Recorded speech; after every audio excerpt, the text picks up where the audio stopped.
Hello, class. I hope you're having a good day today. Today we are going to learn how to solve quadratics using square roots and also using the quadratic formula.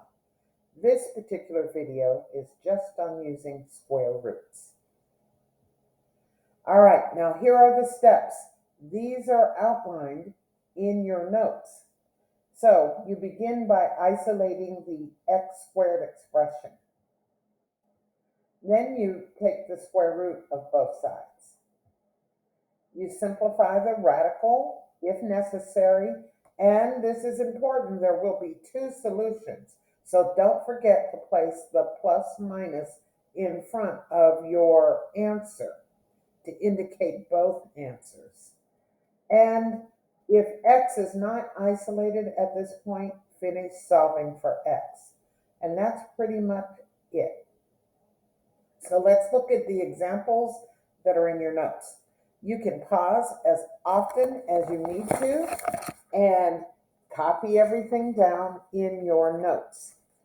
All right, here we go. So the first example in your notes is 2x squared minus 128 is equal to 0. Now step one is isolate the x squared expression.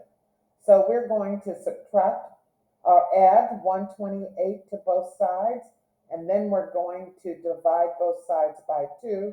That leaves us with x squared is equal to 64. Our next step is to take the square root of both sides. That's pretty straightforward. At that point, don't forget the plus minus. We do have two solutions. In this case, the square root of 64 is 8. So our answer is x is equal to 8 and x is equal to negative 8. Now pause now and copy all this down in your notes. Example number 2, 7x squared plus 8 is equal to 15. We're going to start by isolating the x squared expression. So we subtract 8 from both sides, then divide both sides by 7. That leaves us with x squared is equal to 1. We take the square root of both sides. Luckily, the square root of 1 is plus or minus 1. Don't forget the plus or minus. So our answer is x is equal to 1 and x is equal to negative 1. Let's take a look at another example. 2x squared minus 9 is equal to 55. This is example 3 in your notes. We're going to isolate the x squared expression by adding 9 to both sides and then dividing both sides by 2. We end up with x squared is equal to 32. Now we're going to take the square root of both sides. Now the square root of 32 doesn't end up being some nice little simple number like 8 or 1. We have to simplify the radical. Also, don't forget that plus or minus. Now, the square root of 32 simplifies to be plus or minus 4 square root of 2. That is your answer. Example number 4. 5x squared plus 10 is equal to 310.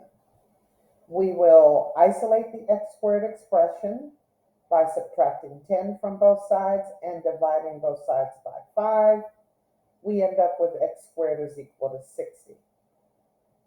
Now we'll take the square root of both sides, and in this case we do need to simplify the radical. The square root of 60 is equal to 2 square root of 15, and we must not forget that we have two solutions. So it's plus or minus. Our answer is x, or x is equal to plus 2 square root of 15, and x is equal to negative 2 square root of 15. We don't need to write it out as two separate answers. We can leave it just like this, and it's perfectly fine. Let's look at example number 5. X minus 2 squared plus 15 is equal to 0. Our steps are exactly the same. We're going to isolate the squared expression. I'm going to subtract 15 from both sides.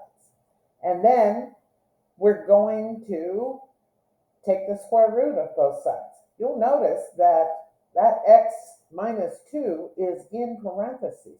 We can't do anything with that until we get rid of the square. It's not like I can add 2 to both sides, because that's not really 2. It's x minus 2 squared. So we're going to take the square root of both sides at this point. Alrighty, so the square root of x minus 2 squared is just going to be x minus 2, but the square root of negative 15 is going to end up being something we need to simplify. Don't forget your plus minus here. Now we're going to simplify the square root of negative 15. I have a negative under the radical.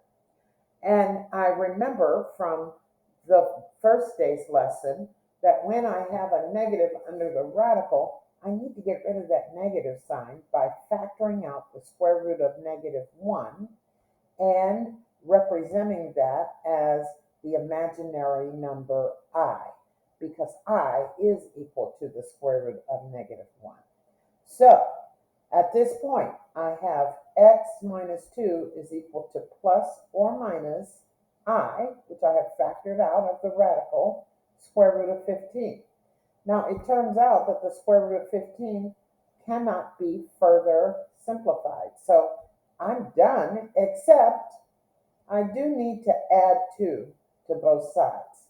I need to isolate x in order to have a complete solution.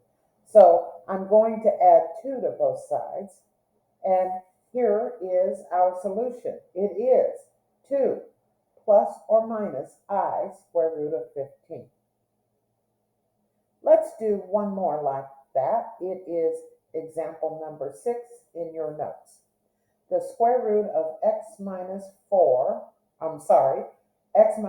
squared minus 1 is equal to 0. So as always, I'm going to isolate the squared expression by adding 1 to both sides. And then I'm going to take the square root of both sides. Lucky for us, the square root of 1 is just 1. At this point, don't forget to add your plus or minus, because you do have 2 solutions to this quadratic. And then I'm going to wrap up by adding 4 to both sides. And so x minus 4 plus 4 is equal to 1 plus 4, and x minus 4 plus 4 is equal to negative 1 plus 4. I need to calculate both the plus leg and the minus leg. And so I end up with 2 solutions. 1 plus 4 is 5, so x is equal to 5. Negative 1 plus 4 is 3, so x is equal to 3. These are my 2 solutions. Now, if you missed anything, don't hesitate to go back, watch this video again, pause frequently, take notes on what you see me doing, and also anything important that you heard me say. Peace out, people. Bye.